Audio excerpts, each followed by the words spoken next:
Lepas dari tahanan bukan berarti Marcella terbebas dari berbagai persoalan. Ia malah seperti digiring ke posisi dilematis antara banding atau pasrah menerima vonis hakim. Marcella sendiri mengaku tidak akan gegabah dalam menentukan langkah hukum. Ia cuma berharap kelak tidak ada lagi orang yang dihukum untuk perbuatan yang tidak pernah mereka lakukan. Saya berharap keadilan bisa betul-betul diberikan sesuai dengan fakta yang ada. Dan saya merasa bahwa saya betul-betul meyakini dan tahu sampai detik ini tidak melakukan hal yang dianggap bersalah. Di tengah kegalauan hatinya, Marcella punya banyak agenda untuk kembali menata masa depannya yang sempat terhenti selama menjalani masa tahanan. Dalam waktu dekat, ia ingin melaksanakan ibadah umroh ke Tanah Suci bersama keluarga. Selain menyucikan diri, Marcella ingin mengadukan kegelisahannya kepada Allah Subhanahu wa Ta'ala, Hakim yang Maha Adil. Yang jelas nomor satu kita syukuran dulu. Mungkin kita ke tempat anak yatim piatu dulu, terus habis gitu syukuran di apartemen dia. Itu aja dulu kalau mengenai ya umroh ya rencana. Tapi ya kita lihat dulu lah Mas, yang penting bisa keluar.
Meski diwarnai ketidakpuasan, pembebasan Marcella menjadi akhir penantian panjang Tetilis Indriati.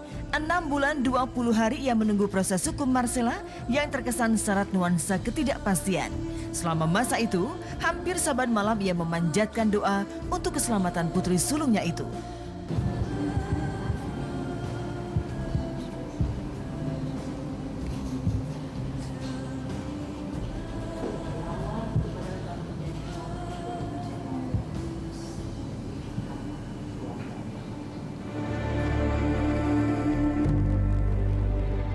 Tiap malam saya memanjatkan sholat hajat, ataupun kalau saya tertidur ya saya malam bisa sholat tahajud, kalau sampai tidak ya saya mungkin sholat hajat ataupun juga sholat hajat terus malamnya saya terbangun lagi saya sholat. Jadi itu memang saya spesialkan, benar-benar saya husuk untuk anak saya Marcella.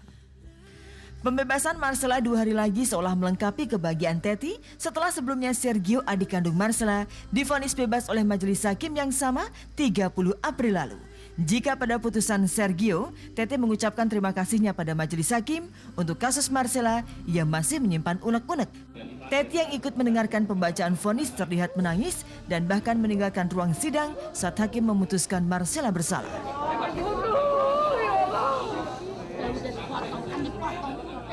Selain air mata, sudah banyak pengorbanan materi yang diberikan Teti untuk Marcella. Setiap menjenguk putrinya, ia selalu membawa makanan kesukaan Marcella, mulai dari empek-empek hingga bihun goreng. Dalam sebuah perbincangan, Teti bahkan mengaku sudah merogoh puluhan juta rupiah sejak Marcella ditahan di Polres Jakarta Pusat 4 Desember 2008 lalu. Angka itu di luar kerugian imaterial, mengingat Marcella adalah tulang punggung yang berperan sebagai pencari nafkah utama dalam keluarga. Aduh, nggak bisa ngomong, nggak bisa dinominalkan. Yang jelas semua orang juga pasti tahu ya, ini amat sangat menguras segala-galanya gitu loh. Menguras, benar-benar menguras. Kalau mau bilang, saya kalau udah bicara gitu udah bingung lagi gitu. Tapi emang inilah kenyataan yang saya bisa jawab hanya dengan air mata. Tak cukup itu, penahanan putrinya Marcella membuatnya tak bisa beraktivitas menjalankan kegiatan syuting sinetron seperti sebelumnya. Ia pun terpaksa cuti dari syuting stripping sinetron yang dibintanginya. Beberapa kontrak baru melayang dari tangannya. Waktu itu saya pertama Marcella itu pun kan saya juga lagi syuting strippingnya kan, tapi kebetulan bisa dibelokkan bahwa saya terus pulang kampung gitu kan, jadi udah saya nggak itu lagi karena terus terang bener-bener saya waktu itu sih total nggak bisa apa-apa ya. Saya bingung, saya takut, saya nggak ngerti, sudah campur aduk deh pokoknya.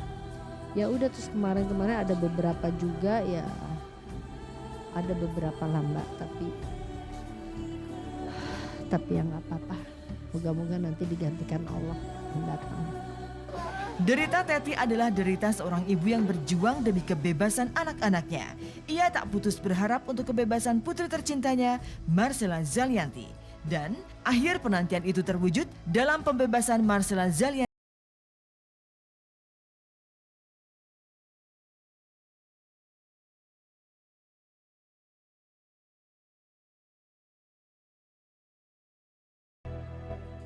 Kita ingin kembali menularkan semangat nasionalisme.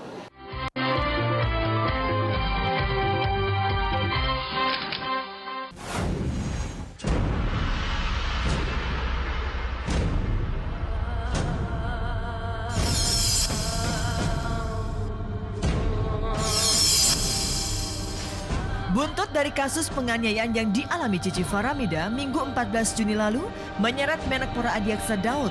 Hari ini rencananya paman Cici Faramida itu melalui pengacaranya Umbu S. Samapati akan melaporkan Suhaibi ke polisi. Suami Cici itu dituduh telah menipu Adiaksa dengan mengaku sebagai duda saat menikahi Cici 12 Maret lalu. Padahal ia masih berstatus suami sekaligus ayah 3 anak. Terungkapnya status Ebi itu setelah seorang perempuan bernama Neni mengaku sebagai istri yang dinikahi secara siri oleh Ebi. Kepastian Menpora akan melaporkan Ebi disampaikan pengacaranya, Umbu S. Samapati belum lama ini di Jakarta. Tadinya, pengacara Adiaksa akan melaporkan Ebi Senin kemarin, namun entah kenapa ditunda sampai hari ini. Kami tidak main-main dalam persoalan ini. Sangat serius. Bukan hanya pencemaran nama baik, perbuatan tidak menyenangkan, tapi masalah pidana kan kami. Korban juga yang harus melapor bahwa ada pidana penipuan. Ya terhadap keluarga, terhadap klien kami yang mewakili keluarga Cici Faramida. Aksi pelaporan Adiaksa ini merupakan reaksi dari laporan Suhaibi pada tanggal 17 Juni lalu. Ebi melaporkan Adiaksa karena pencemaran nama baik dan pengancaman. Pengusaha asal Demak, Jawa Tengah itu tersinggung atas ucapan mantan ketua KNPI itu beberapa waktu lalu. Kalau ada orang jahat, perempuan orang jahat, lu kuntilanak kalau ini ganteng, udah kompong, botak. Pernah saya udah kalau ketemu dia saya empet banget tuh.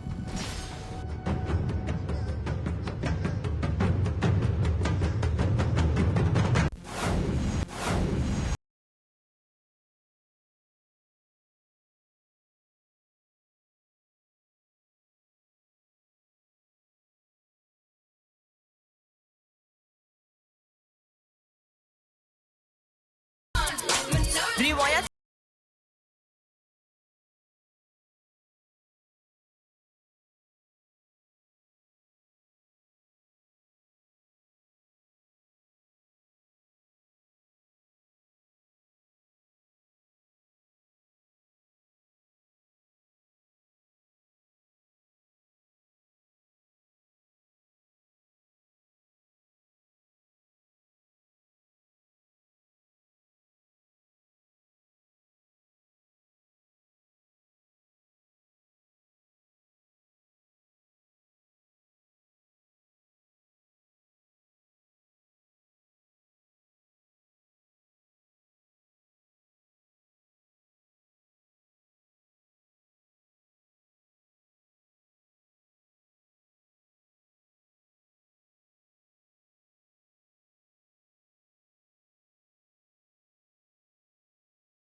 84.